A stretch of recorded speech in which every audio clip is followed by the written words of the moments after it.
بسم اللہ الرحمن الرحیم۔ جو بوڑھے حج پر نہیں جا سکے گھر بیٹھ کر یہ سورت 7 بار پڑھ لیا کریں۔ حضرت محمد صلی اللہ علیہ وسلم نے فرمایا 7 بار حج کرنے سے زیادہ ثواب ملے گا اور زندگی بھر کے تمام گناہ مٹ جائیں گے۔ محترم ناظرین، جو بوڑھے حج پر نہیں جا سکے تو گھر بیٹھ کر اس سورت کی آیت 7 مرتبہ پڑھ لیا کریں۔ نبی کریم صلی اللہ علیہ وسلم نے فرمایا بار بار حج کرنے سے زیادہ ثواب ملے گا اور زندگی بھر کے تمام گناہ معاف ہو جائیں گے۔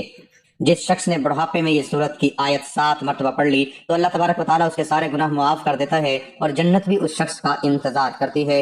حضور اکرم صلی اللہ علیہ وسلم کے پاس ایک بوڑھا شخص آیا اور عرض کیا کہ یا رسول اللہ صلی اللہ علیہ وسلم، میری عمر ڈھل چکی ہے، گناہوں کا بوجھ ہے، اللہ سے معافی مانگتا ہوں مگر دل خوف زدہ ہے۔ آپ صلی اللہ علیہ وسلم نے فرمایا یہ آیت 7 مرتبہ پڑھو، اللہ تعالیٰ تمہارے سارے گناہوں کو معاف کر دے گا، تمہارے دل پر سکینت نازل فرمائے گا۔ وہ بوڑھا شخص خوشی سے نعرہ تکبیر بلند کرتا ہوا مسجد سے باہر نکلا اور صلی اللہ علیہ وسلم نے فرمایا اگر یہ آیت پڑھتا رہے تو یہ جنت میں داخل ہوگا۔ ناظرین اکرام، نبی کریم صلی اللہ علیہ وسلم حضرت جبرائیل علیہ السلام کے ساتھ ایک ایسے روحانی سفر پر روانہ ہوئے جو کہ نہ زمین کا تھا اور نہ آسمان کا۔ وہ ایک عالم نور تھا جہاں نہ وقت کا گزر تھا نہ فاصلوں کی حدیں۔ نبی کریم صلی اللہ علیہ وسلم کے چہرے انور سے اس نورانی جہاں میں ایسی روشنی پھیل رہی تھی کہ جس طرف نگاہ جاتی وہ منظر مسجد میں گر جاتا۔ جبرائیل علیہ السلام ہاتھ باندھے ادب سے آگے چل رہے تھے اور نبی کریم صلی اللہ علیہ وسلم کے قدموں کے نشان ہر ذرے کو ایسا شرف عطا کر رہے تھے کہ گویا اس پر جنت واجب ہو چکی ہو۔ چلتے چلتے نبی کریم صلی اللہ علیہ وسلم نے ایک عجیب منظر دیکھا کہ سامنے اونٹوں کی ایک طویل قطار کھڑی تھی اور ہر اونٹ کے اوپر ایک صندوق رکھا ہوا تھا اور ہر صندوق پر قفل لگا ہوا تھا۔ حضرت جبرائیل علیہ السلام نے عرض کیا یا رسول اللہ صلی اللہ علیہ وسلم، یہ وہ راز ہے جو کہ قیامت تک بند رہیں گے لیکن آپ کے حکم سے سب کچھ کھولا جا سکتا ہے۔ نبی کریم صلی اللہ علیہ وسلم نے فرمایا کہ اے جبرائیل، ان صندوقوں کو کھولو تاکہ ہمیں ان کے اسرار دکھائے جائیں۔ حضرت جبرائیل علیہ السلام نے آسمان کی طرف دیکھا اور پھر عاجزی سے بسم اللہ الرحمن الرحیم پڑھ کر پہلے صندوق کو کھولا۔ صندوق کھلتے ہی روشنی کا ایک سیلاب باہر نکلا اور اس میں ہزاروں انڈے تھے۔ ہر انڈے کے اندر ایک چھوٹا سا ذرہ تھا اور ہر ذرے میں خشخاش کا ایک دانہ تھا۔ نبی کریم صلی اللہ علیہ وسلم نے اس خشخاش کے دانے کو دیکھا تو فرمایا جبرائیل یہ کیا ہے؟ حضرت جبرائیل علیہ السلام نے عرض کیا یا رسول اللہ صلی اللہ علیہ وسلم، یہ کائنات کا وہ راز ہے جو انسان کی عقل سے بہت بلند ہے۔ جب انہوں نے اس خشخاش کے دانے کو کھولا تو اندر ایک جہاں آباد تھا، اس جہاں میں دریا بہہ رہے تھے، پرندے اڑ رہے تھے اور ایک عظیم مجمع لگا ہوا تھا جس میں علماء خطبہ دے رہے تھے اور علماء اعلان کر رہے تھے کہ انسانوں ان قریب ایک آخری نبی صلی اللہ علیہ وسلم آنے والا ہے۔ وہ ایسا نبی ہوگا جس کے آنے سے زمین کو زندگی ملے گی اور آسمان کو سلامتی۔ حضرت جبرائیل علیہ السلام نے ان علماء سے فرمایا اے صاحبان علم، وہ نبی آ چکے ہیں اور یہ جو تمہارے سامنے کھڑے ہیں یہی وہ آخری نبی صلی اللہ علیہ وسلم ہے۔ سب علماء فوراً اپنی پہلی جگہ ایسے ادب کے ساتھ کھڑے ہو گئے اور ان کے چہروں پر نور کی چادر آ گئی۔ ان کی زبانوں سے بیک وقت ایک ہی جملہ نکلا، مرحبا یا حبیب صلی اللہ علیہ وسلم۔ نبی کریم صلی اللہ علیہ وسلم نے فرمایا اے جبرائیل، یہ منظر تو ایسا ہے کہ دل کو کپ کپاہٹ ہو اور روح وجد میں آ جائے۔ حضرت جبرائیل علیہ السلام نے عرض کیا کہ یا رسول اللہ صلی اللہ علیہ وسلم، یہ تو ایک صندوق کا راز ہے اور اس جیسے ہزاروں صندوق اور ہیں، ہر صندوق میں لاکھوں جہاں ہیں اور ہر جہاں میں آپ کی آمد کا ذکر ہو رہا ہے۔ آپ کی نبوت کی روشنی ان انڈوں کے اندر داخل ہو کر عالموں تک پہنچ چکی ہے۔ پھر پیارے آقا صلی اللہ علیہ وسلم ایک اور صندوق کے قریب گئے۔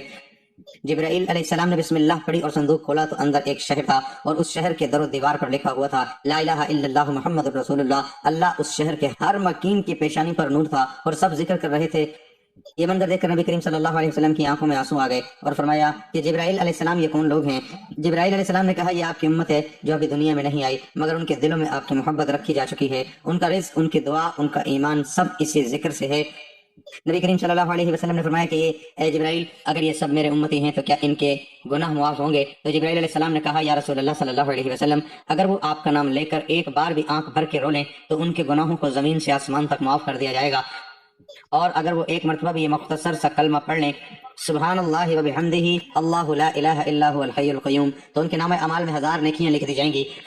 نبی کریم صلی اللہ علیہ وسلم نے فرمایا جبرائیل، ان صندوقوں میں کتنی نشانیاں ہیں؟ جبرائیل علیہ السلام نے عرض کیا یا رسول اللہ صلی اللہ علیہ وسلم، ان میں سے ہر اس شخص کے راز ہیں جو آپ سے محبت کرتا ہے اور ہر وہ آنسو محفوظ ہے جو کسی نے رات کی تنہائی میں آپ کا نام لے کر بہایا ہے۔ ناظرین اکرام، جان لیجئے کہ اللہ تبارک و تعالیٰ فرماتا ہے کہ اے ابن آدم، ہم نے تجھے مٹی سے پیدا کیا اور مٹی میں ہی لوٹا دیں گے، مگر اس درمیانی سفر میں تجھے عقل دی، شعور دیا، آزاد دیے، دل دیا، آنکھ دی، کان دیے، زبان دی، اور سب سے بڑی نعمت یہ دی کہ تجھے ہم نے اپنے بندوں میں چن لیا اور تجھ سے کہا کہ دیکھ یہ زندگی کھیل تماشا نہیں ہے، ہم نے تیری زندگی کے ہر مرحلے کو نشاندہی کے ساتھ بنایا۔ جب تو رحم نطفہ تھا تو ہم نے تیری تخلیق شروع کی، پھر گوشت کا لوتھڑا، پھر اس میں روح پھونکی، اور جب تو پیدا ہوا تو والدین کی گود میں خوشی کا محور بنا، دودھ پیا، غذا کھائی، پھر کھیل کود میں مشغول ہوا، پھر جوانی آئی جسے سجین کہا گیا، پھر داڑھی نکلی اور تو غلام کہلایا، پھر مرحق ہوا جب پورے جوش سے مرد بن گیا، پھر شاب کہلایا، جب رجل، پھر کہول، جب 30 سال کی عمر پار کی، پھر جب 40 کا ہوا تو شیخ کہلایا، پھر جب عمر ڈھلنے لگی، ہڈیاں کمزور ہوئی، بینائی کمزور ہوئی تو ارض العمر میں داخل ہوا اور یہاں سے زندگی کا زوال شروع ہوا۔ حضرت انس رضی اللہ تعالیٰ عنہ سے مروی ہے کہ رسول اللہ صلی اللہ علیہ وسلم نے فرمایا، ارشاد فرمایا، جن کی عمر اسلام میں 40 سال کو پہنچ جائے اللہ تعالیٰ اس کو 3 بڑی بیماریوں سے محفوظ فرماتا ہے، جنوں، جزام اور برس، اور جب وہ 50 سال کی عمر کو پہنچتا ہے تو اللہ اس پر حساب کو آسان فرما دیتا ہے، جب وہ 60 سال کا ہوتا ہے تو اللہ تعالیٰ اس کو اپنی طرف رجوع کرنے کی توفیق دیتا ہے، اور جب 70 سال کا ہو جاتا ہے تو آسمان والے اس سے محبت کرنے لگتے ہیں، اور جب وہ 90 سال کا ہو جاتا ہے تو اللہ تعالیٰ اس کے تمام پچھلے گناہ معاف فرما دیتا ہے۔ اس کا لقب امین اللہ اور اسیر اللہ فی الارض رکھا جاتا ہے، زمین پر اللہ کا قیدی، کیونکہ وہ قوت سے محروم ہوتا ہے، خواہشات مر چکی ہوتی ہے تو وہ ایک قیدی کی طرح زندگی گزارتا ہے۔ حضرت ابوبکر صدیق رضی اللہ تعالیٰ عنہ سے روایت ہے، آپ رضی اللہ تعالیٰ عنہ نے فرمایا کہ نبی کریم صلی اللہ علیہ وسلم کے پاس ایک شخص حاضر ہوا اور پوچھا کہ یا رسول اللہ صلی اللہ علیہ وسلم، سب سے بہترین شخص کون ہے؟ آپ صلی اللہ علیہ وسلم نے فرمایا، جو شخص بڑھاپے کو پہنچے اور اس کی نیکیاں بہت زیادہ ہوں، اور سب سے برا وہ ہے کہ جو بڑھاپے کو پہنچے اس کے گناہ زیادہ ہوں۔ ناظرین اکرام، جان لیجئے کہ حضرت ابن مسعود رضی اللہ تعالیٰ عنہ بیان کرتے ہیں کہ رسول اکرم صلی اللہ علیہ وسلم نے فرمایا، قیامت کے دن ابن آدم سے 5 سوال ہوں گے، جن میں سے ایک یہ ہوگا کہ اپنی جوانی کہاں خرچ کی، اپنی عمر کس چیز میں ضائع کی، اپنے علم پر کتنا عمل کیا۔ حضرت علی رضی اللہ تعالیٰ عنہ کے پاس ایک شخص آیا اور کہنے لگا، میرے بال سفید ہوتے جا رہے ہیں، یہ کس چیز کی علامت ہے؟ فرمایا، یہ یاد دہانی ہے کہ تو اس دنیا میں نہیں رہے گا اور ان قریب اس دار فانی سے رخصت ہونے والا ہے۔ ناظرین اکرام، حضرت سعد رضی اللہ تعالیٰ عنہ سے روایت ہے کہ نبی کریم صلی اللہ علیہ وسلم نے فرمایا کہ نمازوں کے بعد یہ دعا کرو، اے اللہ میں بزدلی سے تیری پناہ مانگتا ہوں، اور ذوالعمر طرف لوٹائے جانے سے تیری پناہ میں آتا ہوں، اور قبر کے عذاب سے تیری پناہ مانگتا ہوں۔ جان لیجئے کہ ارض العمر سے مراد وہ عمر ہے کہ جب انسان بچپن کی حالت کی طرح واپس لوٹ جاتا ہے، نہ وہ خود کی صفائی رکھ سکتا ہے، نہ ہی سونگنے، دیکھنے اور سننے کی طاقت رہتی ہے، اور گھر والوں کے لیے بوجھ بن جاتا ہے، عقل کمزور ہو جاتی ہے اور لوگ موت کی تمنا کرنے لگتے ہیں۔ علامہ عینی رحمۃ اللہ علیہ فرماتے ہیں کہ ارض العمر وہ عمر ہے جس میں انسان اپنی عقل کھو دیتا ہے، سمجھنے کی طاقت نہیں رہتی، یادداشت ختم ہو جاتی ہے، ایسی شخص کی حالت معذور بچے جیسی ہو جاتی ہے، وہ عبادت نہیں کر سکتا، حتیٰ کہ وہ کسی انسان کو نہیں پہچان پاتا۔ جان لیجئے کہ حضرت عطا نے حضرت ابن عباس رضی اللہ تعالیٰ عنہ سے روایت کی ہے کہ جو شخص قرآن کی تلاوت کرتا رہتا ہے اللہ تعالیٰ اسے ارض العمر کی طرف نہیں لوٹاتا۔ اکرمہ نے فرمایا کہ جو علم القرآن سے جڑا رہے وہ کبھی بھی ذلت والی عمر کو نہیں پہنچتا، بلکہ جتنی عمر بڑھتی ہے اتنی ہی عزت بڑھتی ہے۔ جان لیجئے کہ اللہ تبارک و تعالیٰ ارشاد فرماتا ہے کہ ہم نے انسان کو مٹی سے پیدا کیا اور پھر ہم ہی انسان کو وفات دیتے ہیں اور بعض کو ناکارہ عمر کی طرف لوٹا دیتے ہیں تاکہ وہ جاننے کے بعد بھی کچھ نہ جان سکے۔ لہذا اے بندہ مومن، اگر اللہ نے تجھے جوانی دی، صحت دی، طاقت دی تو اس کا شکر ادا کر اور نیک اعمال کر تاکہ بڑھاپے میں تیرے لیے آسانیاں ہوں۔ جان لیجئے کہ نبی کریم صلی اللہ علیہ وسلم نے فرمایا، جو شخص 7 مرتبہ یہ آیت پڑھ لے تو اللہ تعالیٰ اس کے تمام گناہ معاف فرما دیتا ہے، اور 7 بار حج کرنے سے زیادہ ثواب ملے گا اور زندگی بھر کے تمام گناہ مٹ جائیں گے۔ محترم ناظرین، بوڑھے لوگوں کی عبادت کا ذکر قرآن و حدیث میں خاص اہمیت کے ساتھ آیا ہے۔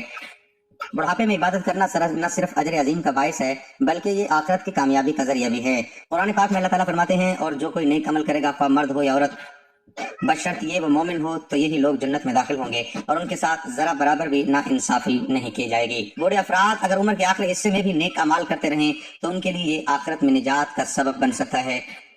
بڑھاپا توبہ اور رجوع الی اللہ کا بہترین وقت ہے۔ نبی کریم صلی اللہ علیہ وسلم نے فرمایا، اللہ تعالیٰ بندے کی توبہ قبول کرتا ہے جب تک کہ اس کی روح حلقوم تک نہ پہنچ جائے۔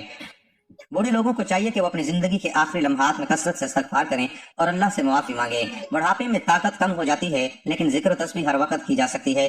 نبی صلی اللہ علیہ وسلم نے فرمایا، تمہارے بوڑھے لوگ تمہارے سب سے بہترین ہیں۔ بوڑھے افراد اگر قرآن پاک کی تلاوت، تسبیحات، سبحان اللہ، الحمدللہ، اللہ اکبر اور درود شریف پڑھتے رہیں تو یہ ان کے لیے نور قبر اور آخرت میں نجات کا ذریعہ بنے گا۔ بڑھاپے میں جسمانی کمزوریاں اور بیماریاں عام ہو جاتی ہیں لیکن صبر کرنا، اللہ کا شکر ادا کرنا بھی عبادت ہے۔ اللہ تبارک تعالیٰ فرماتے ہیں، اور اگر تم صبر کرو اور پرہیزگاری اختیار کرو تو یہ صبر کرنا ہمت کے کاموں میں سے ہے۔ بوڑھے لوگوں کی دعائیں خاص طور پر قبول ہوتی ہیں کیونکہ وہ خلوص کے ساتھ اللہ سے مانگتے ہیں۔ نبی صلی اللہ علیہ وسلم نے فرمایا، 3 لوگوں کی دعا رد نہیں ہوتی، مظلوم کی دعا، مسافر کی دعا اور باپ کی دعا، اپنے بیٹے کے۔ بوڑھے لوگوں کو چاہیے کہ وہ اپنی باقی ماند زندگی اللہ کی عبادت، توبہ، ذکر اور دعا میں گزار دیں۔ یہ نہ صرف ان کے گناہوں کا کفارہ بنے گا بلکہ انہیں آخرت میں بلند درجات عطا کرے گا۔ اللہ تعالی ہم سب کو عمر عزیز کے آخری حصے کو نیکی میں گزارنے کی توفیق عطا فرمائے، آمین۔ حضور صلی اللہ علیہ وسلم کے پاس ایک بوڑھا شخص آیا اور عرض کرنے لگا، یا رسول اللہ صلی اللہ علیہ وسلم، میری عمر ڈھل چکی ہے، گناہوں کا بوجھ ہے، اللہ سے معافی مانگتا ہوں مگر دل خوف زدہ ہے۔ آپ صلی اللہ علیہ وسلم نے فرمایا، یہ آیت 7 مرتبہ پڑھ لو، اللہ تعالیٰ تمہارے سارے گناہوں کو بخش دے گا اور تمہارے دل پر سکینت نازل فرمائے گا اور 7 بار حج کرنے سے زیادہ ثواب ملے گا اور زندگی بھر کے گناہ مٹ جائیں گے۔ قرآن مجید میں ایک ایسی آیت ہے جس کے بارے میں بعض احادیث میں ذکر کیا گیا ہے، اسے پڑھنے سے حج جتنا ثواب ملتا ہے۔ یہ آیت سورۃ آل عمران کی آیت نمبر 97 ہے۔ فیہ آیات بینات مقام ابراہیم ومن دخلہ کان آمنا وَلِلَّهِ عَلَى النَّاسِ حِجُّ الْبَيْتِ مَنِ اسْتَطَاعَ إِلَيْهِ سَبِيلًا وَمَنْ كَفَرَ فَإِنَّ اللَّهَ غَنِيٌّ عَنِ الْعَالَمِينَ۔ ترجمہ، اس کعبہ میں کھلی نشانیاں ہیں، مقام ابراہیم ہے، اور جو اس میں داخل ہوا وہ امن پا گیا۔ اللہ کے لیے لوگوں پر اس گھر کا حج کرنا ہے جو اس تک پہنچنے کی استطاعت رکھتا ہو، اور جو کوئی انکار کرے تو بے شک اللہ سارے جہان سے بے نیاز ہے۔ حدیث میں آیا ہے کہ جو شخص یہ آیت پڑھے اسے ایک حج کا ثواب ملتا ہے۔ ایک روایت کے مطابق نبی کریم صلی اللہ علیہ وسلم نے فرمایا، جو شخص سورۃ آل عمران کی آیت وَلِلَّهِ عَلَى النَّاسِ حِجُّ الْبَيْتِ پڑھے اس کے لیے ایک حج کا ثواب لکھا جاتا ہے۔ یہ فضیلت ثواب کے اعتبار سے ہے، یعنی یہ آیت پڑھنے سے حج کے برابر ثواب ملتا ہے، لیکن یہ حج کے فرض ہونے کی جگہ نہیں لے سکتی۔ جو شخص استطاعت رکھتا ہو اس پر حج کرنا فرض رہے گا۔ اس آیت کو روزانہ پڑھنا ایک بہترین عمل ہے، خاص طور پر ان لوگوں کے لیے جو حج کی سعادت حاصل نہیں کر پاتے۔ اللہ تعالیٰ ہمیں اس کے فضائل سے نوازے۔ وہ بوڑھا شخص خوشی سے نعرہ تکبیر بلند کرتا ہوا مسجد سے باہر نکلا اور آپ صلی اللہ علیہ وسلم نے فرمایا کہ اگر یہ آیت پڑھتا رہے تو جنت میں داخل ضرور ہوگا، کیونکہ یہ آیت تمام گناہوں کو ایسے گرا دیتی ہے کہ جیسے درخت سے پتے گرتے ہیں۔ ناظرین اکرام، جان لیجئے کہ جو شخص اس بابرکت آیت کے ساتھ استغفر اللہ کو بھی شامل کر لے گا تو اللہ تبارک و تعالیٰ اس کے دل کو نور سے بھر دے گا، قبر کو وسعت دیتا ہے اور اس پر جنت کے دروازے کھول دیتا ہے۔ ناظرین اکرام، حضرت عبداللہ ابن عباس رضی اللہ تعالیٰ عنہ بیان کرتے ہیں کہ نبی کریم صلی اللہ علیہ وسلم نے ارشاد فرمایا، جو بندہ ان کلمات کو صبح شام 7 مرتبہ پڑھتا رہے تو اللہ تعالیٰ اس سے راضی ہو جاتا ہے، اگرچہ اس کے گناہ زمین سے آسمان تک لبریز ہی کیوں نہ ہوں۔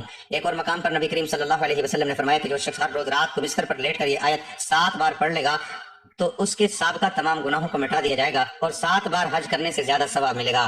ناظرین اکرام، حدیث میں ہے کہ رسول اللہ صلی اللہ علیہ وسلم نے ایک دن صحابہ کرام رضوان اللہ علیہم اجمعین سے فرمایا، کہو وَلِلَّهِ عَلَى النَّاسِ حِجُّ الْبَيْتِ 7 مرتبہ پڑھو، جس نے 1 مرتبہ پڑھا اس کے لیے 10 نیکیاں لکھی جائیں گی، اور جس نے اسے 10 مرتبہ پڑھا اس کے لیے 100 نیکیاں لکھی جائیں گی، اور جس نے اسے 100 مرتبہ پڑھا اس کے لیے 1000 نیکیاں لکھی جائیں گی، اور جو زیادہ پڑھے تو اللہ رب العزت بھی اس سے زیادہ عطا کریں گے، اور جو اللہ رب العزت سے بخشش طلب کرے گا تو اللہ رب العزت اسے بخش دیں گے۔ ماشاءاللہ، سبحان اللہ، الحمدللہ۔ ناظرین اکرام، آپ یہاں سے اس بات کا اندازہ لگا سکتے ہیں کہ اس آیت کی کتنی طاقت ہے، اس آیت کی کتنی برکت ہے۔ جان لیجئے کہ جو بھی شخص اس بابرکت کلمات کو پڑھے گا تو اللہ تبارک و تعالیٰ کے تمام گناہ کو معاف کر دے گا اور اس پر اپنی رحمت نازل فرمائے گا۔ اس لیے ہمیں چاہیے کہ روزانہ زیادہ سے زیادہ ان کلمات کو پڑھا کریں تاکہ اللہ تبارک و تعالیٰ ہمارے پچھلے تمام گناہوں کو معاف کر دے اور ہمارے رزق میں برکت اور رحمت عطا فرمائے۔ اللہ تبارک و تعالیٰ سے دعا ہے کہ نیکی کی بات کو سننے، سمجھنے اور اس پر عمل کرنے کی طاقت، توفیق، مرحمت فرمائے۔ میرا سنانا اور آپ کا سننا قبول و منظور فرمائے، آمین یا رب العالمین۔ ناظرین اکرام، آخر میں آپ سے درخواست ہے کہ میری آج کی اس معلوماتی ویڈیو کو لائک اور شیئر ضرور کر دیجیے گا، ہمارے چینل کو سبسکرائب کر لیجیے گا۔ جزاک اللہ خیر کثیرا، اللہ ہم سب کا حامی و ناصر ہو۔